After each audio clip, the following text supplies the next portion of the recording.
اعوذ باللہ من الشیطان الرجیم بسم اللہ الرحمن الرحیم۔ جیسے کہ آپ تمام بچے جانتے ہیں کہ نماز کے حوالے سے درس چل رہا ہے اور نماز پڑھنے کا طریقہ اور سلیقہ آپ لوگوں کو سکھایا جا رہا ہے۔ نماز کا درس ایک ایسا درس ہے، اگر انشاءاللہ آپ لوگ اس کو صحیح طریقے سے ادا کریں گے تو اللہ کا فرض کیا ہوا ایک فرض بہت اچھے طریقے سے ادا کرنے کے قابل بن جائیں گے۔ نماز شروع کرنے سے پہلے یہ ضروری ہے کہ نمازی کا بدن، کپڑے اور نماز کی جگہ پاک ہو، نماز کا وقت ہو گیا ہو، پھر باوضو ہو کر قبلے کی طرف منہ کر کے کھڑے ہو جائیں۔ انہیں فرائض نماز یا شرائط نماز کہا جاتا ہے۔ ان میں سے ایک بھی شرط رہ گئی تو نماز نہیں ہوگی۔ پھر سن لیں، ٹھیک ہے۔ نماز شروع کرنے میں ضروری کیا ہے؟ طہارت کہتے ہیں اسے، ٹھیک ہے۔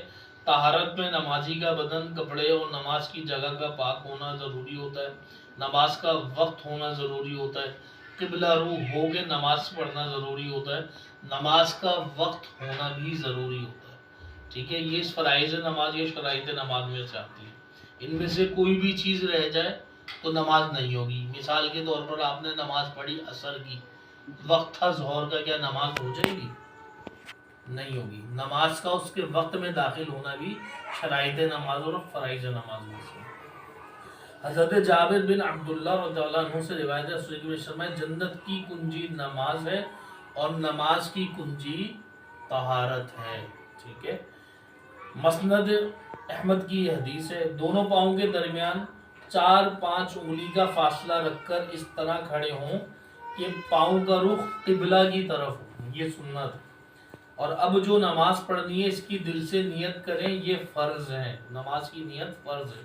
اور نیت کے الفاظ زبان سے کہنا مستحب ہے، یعنی آپ یہ جو بات کرتے ہیں کہ میں نماز پڑھتا ہوں، 4 رکعت نماز فرض، منہ میرا قبلہ شریف، یا منہ سے جو کہتے ہیں آپ، تو یہ کہنا مستحب ہے۔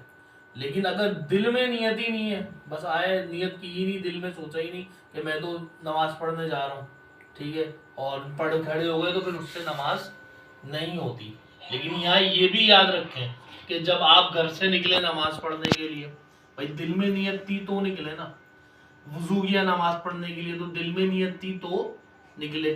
مسجد میں آگے کھڑے ہوئے تو دل میں نیت تھی جب ہی کھڑے ہوئے، تو یہ بھی ایک طرح سے نیت ہی ہے۔ لیکن خاص طور پہ اس وقت جب آپ مصلی پہ کھڑے ہوئے نیت کر لیں، دل میں کریں، منہ سے وجہ سے زبان سے نہ بولیں کہ بھائی میں ظہر کی نماز کی نیت سے کھڑا ہو رہا ہوں، تو وہ نماز ادا ہو جائے گی۔ ظہر کی نماز میں نے یہ کہا جو نماز پڑھ لیں اس کے وقت داخل ہونے کی بات ہے۔ دونوں ہاتھ اپنے کانوں تک اس طرح لے جائیں کہ ہتھیلیاں قبلہ رخ ہوں، انگلیاں نہ کھلی ہوئی ہوں، ایسے نہیں، ٹھیک ہے، انگلیاں نہ کھلی ہوئی ہوں اور نہ ملی ہوئی ہوں، بلکہ اپنی حالت میں ہوں، مطلب نارمل، ٹھیک ہے، نہ ملائیں نہ کھولیں۔ سنت ہے یہ، انگوٹھوں کو کان کی لو سے لگا کر سر کو نہ نیچے جھکائیں، ٹھیک ہے، نہ نظر آسمان کی طرف اٹھائیں، بلکہ قبلہ رو ہوں۔ یعنی انگوٹھوں کو جب آپ نے یہاں لگایا، اللہ اکبر ایسے نہیں کرنا، اللہ اکبر ایسے بھی نہیں کرنا، قبلہ رخ، اللہ اکبر، ٹھیک ہے۔ حضرت وائل بن حجر سے روایت ہے، رسول کریم صلی اللہ علیہ وسلم نماز شروع کرتے وقت اپنے ہاتھوں کو یہاں تک اٹھاتے کہ وہ کانوں کی لو کے برابر ہو جاتے، ٹھیک ہے۔ تکبیر تحریمہ اللہ اکبر کہہ کر دونوں ہاتھوں کو ناف کے نیچے اس طرح باندھ لیں کہ دائیں ہاتھ بائیں کلائی کے سرے پر ہو اور بیچ کی 3 انگلیاں بائیں کلائی کی پشت پر ہوں، اور انگوٹھے اور چھوٹی انگلی سے بائیں ہاتھ کی کلائی پکڑ لیں،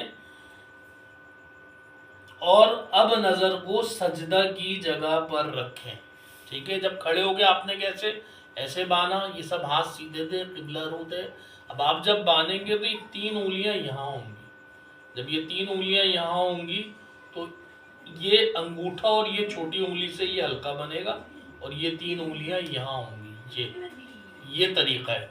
اور نظر سجدے کے مقام پر ہوگی، جہاں آپ سجدہ کریں گے آپ کو اندازہ ہو سجدہ پڑتا ہے یہاں، پھر آپ نے تلاوت شروع کرنی ہے۔